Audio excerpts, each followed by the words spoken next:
ओम गण गणपते नमः। मैं अनु बजाज ज्योतिष एडवाइजर आध्यात्मिक इच्छा पूर्ति यात्रा में आप मेरे साथ चल रहे हैं।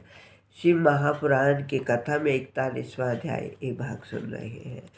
इतना सुनकर नारद ने ब्रह्मा जी से पूछा, ही तात, जब सप्तऋषि विदा होकर अपने घर चले गए उस समय शिव जी ने क्या किया, ये सब वृत्तांत आप मुझे बताइए। ब्रह्मा जी बोले, हे नारद, शिव जी ने सप्तऋषियों के चले जाने के पश्चात ब्रह्मा जी का रूप धारण किया तथा ब्रह्मचारियों के समान दंड लेकर मस्तक में त्रिपुंड लगाया, गले और हाथ में रुद्राक्ष की माला पहनी। फिर ऐसा स्वरूप धारण कर वे वहाँ पहुँचे जहाँ पार्वती तप करती थी। पार्वती ने उन्हें प्रणाम किया। कुशल के पश्चात पूछा कि तुम कौन हो, कहाँ से आए हो। ये सुनकर ब्रह्मा रूपी शिवजी ने ठंडी सांस लेकर कहा, हम ब्रह्मचारियों का व्रत धारण किए सृष्टि की भलाई करने के लिए इधर उधर घूमते हैं। तुमने हमको धर्मनिष्ठ जानकर हमारा जो आदर सत्कार किया, इससे हमको बड़ी प्रसन्नता हुई। अब हम तुमसे पूछते हैं कि हे देवी, तुम कौन हो, किस उद्देश्य से आई हो। श्री पार्वती ने ये पुनः सोचकर अपनी एक सखी से संकेत किया। उसने आदि से अंत तक सब वृत्तांत जिस प्रकार नारद जी ने आकर भविष्यवाणी की थी पार्वती का विवाह शिव से होगा, कह सुनाया। उसे सुनकर ब्राह्मण ने पश्चाताप करके कहा, पार्वती, तुम हमसे यह हंसी क्यों करती हो, तुम स्वयं हमको उत्तर क्यों नहीं देती। पार्वती बोली, हे ब्राह्मण, मेरी सखी ने आपसे जो कुछ कहा वह सब सत्य है।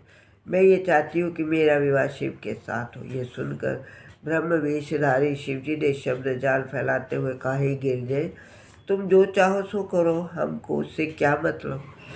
परंतु तुमने मेरा आदर और सत्कार किया, इसलिए मुझसे बिना कहे नहीं रहा जाता। इसके अतिरिक्त जानबूझकर किसी बात को छिपाना भी बहुत बड़ा पाप है। हे पार्वती, तुम हिमाचल की पुत्री होकर इतनी मूर्ख क्यों हो गई, जो अपने ऐसे कोमल शरीर को तपस्या द्वारा भस्म कर रही। तुम इस प्रकार अपनी सुंदरता को क्यों नष्ट करना चाहती हो। ये भाग्य की बात है, तो विष्णु एवं ब्रह्मा को छोड़कर शिव के लिए तप करती हो। क्या तुम्हारे लिए शिव के समान अशुभ अनुचित पति चाहिए। उनकी चाल ढाल तो संसार से अलग है। देखो, विष्णु आदि सर्वगुण संपन्न कुलवान प्रतिष्ठित है, परंतु शिव में इसमें कोई बात नहीं। वे माता पिता से हीन भस्म शरीर से लपेटे रहते हैं, बेल पर सवार नाना प्रकार के विष भांग का सेवन करते हैं। वे सिंगी डमरू हाथ में लिए हुए भूत प्रेतों की लीला करते हैं। वन में अकेले उदास रहते हैं।